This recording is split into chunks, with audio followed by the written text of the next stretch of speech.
Hello everybody and welcome back to another episode of Save the Lemon Tree. Now today we're going to be transferring it to another hydroponic setup. If you guys notice, it's already in a slightly different setup from my last video. That's because a couple people were telling me after that video that I guess the rubber band that was basically helping support this tree upright could potentially cause some issues for the trunk. So we ended up transferring it to kind of like a little modified hydroponic setup because I was waiting for my net cups to come in the mail. And they finally did. So now we're making this video. Anyways, the tree looks pretty similar to how it did last video. Maybe a little bit more green on the leaves, but it's really hard to tell. But anyways, so we're going to be transferring it to that other setup like I said. So I got these mason jars here. These are just 1 quart, I believe. Yeah, I believe these are 1 quart jars. And I got the amber ones because they block about 99% of UV light as well as some violets and some blue light as well. So that'll help to keep algae growth at a minimum and still allow me the coolness factor of being able to see my roots. And then for the plant food, what we're going to be using is kind of a combination of a couple things. So I got this Miracle-Gro Performance Organics, which I think I showed this in my last video. And I'm using this because it has both a lot of micro and macronutrients. I am using this right here. It's just, I think it's like some Walmart brand, Expert Gardener. It's all-purpose, water-soluble plant food, and the reason I'm using this in combination with this is because this actually has a couple micronutrients that the Miracle-Gro doesn't have, such as, what is it? Yeah, this one right here, the Expert Gardener, has molybdenum, or, yeah, I think so. Yeah, molybdenum. And then it also has boron in it. Both are nutrients that plants, they don't need a ton of, but they need a little bit of. Oh, also, the reason I'm not using just this is because if you look at, there we go.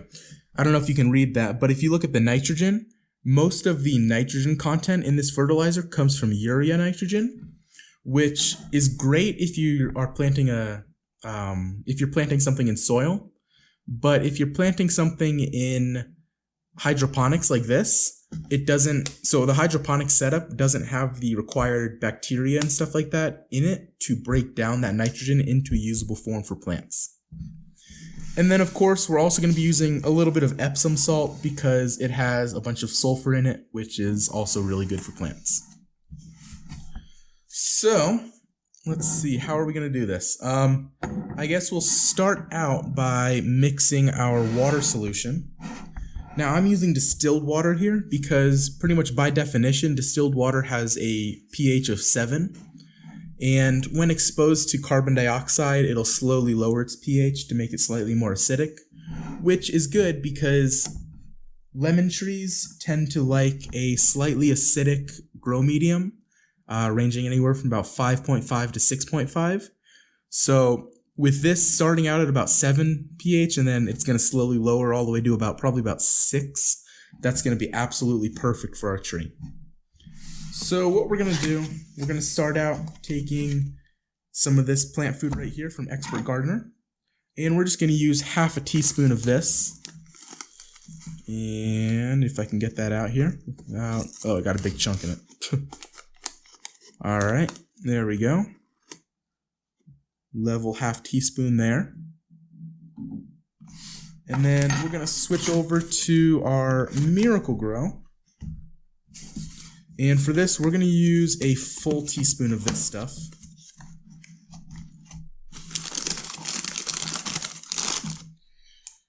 I'm just going to put 2 half teaspoons in. There's 1. Ooh. And let's see, and 2. Okay. And then for our Epsom salt, we're going to use a half teaspoon of that.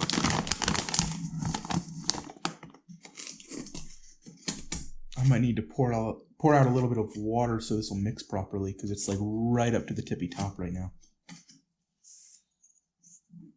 but we'll give it a shot. All right, so we're gonna take our Epsom salt there, half of a teaspoon, just like that.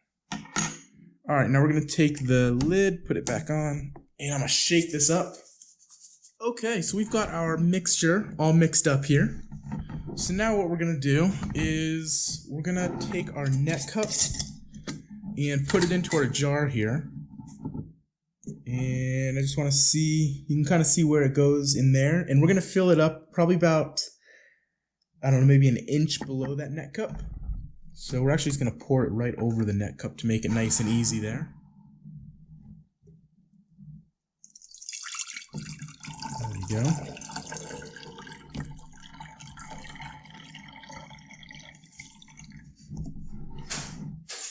All right, there we go. We got about an inch between the water and the net cup. So we're going to put our lid back on our water and move that off to the side, so we don't need that there.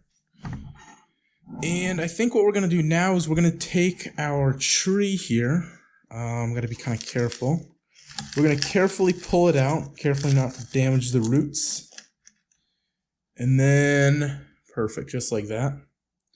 Now we're going to take it, and I think we're going to try to work these roots through the net cup. Okay, so we got all of the roots going through the net pot. And I think now what we're going to do is fill it up with the little clay beads. And these are basically just going to help it retain moisture in the cup and stabilize the plant. So we'll just fill it up there. We're going to try to keep it straight up as we're filling it. There we go. Get around there. Fill it. There we go. Alright, that's probably good. Just come in. There we go. Alright, that's probably pretty darn good. It seems pretty stable. So now what we're going to do is we're going to take our tree and drop it into our nutrient solution, making sure not to pinch any of the roots.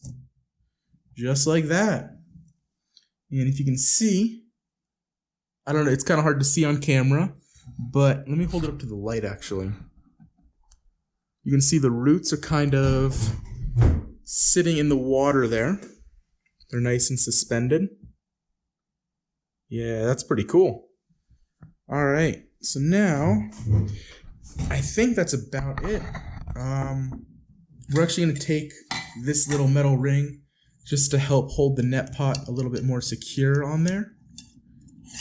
So we're going to put it on just like that. And that's about all there is to it. Now we're going to set this in a nice sunny windowsill, a nice south-facing windowsill. It'll get about 6 to 7 hours of light a day, depending on the time of year. And yep, be looking forward to some more future updates, because we're hoping that all this nutrients and everything will help this guy survive. So thank you guys all so much for watching. If you guys like this video, if you could give me a thumbs up and then maybe even subscribe. I appreciate you guys. Thank you.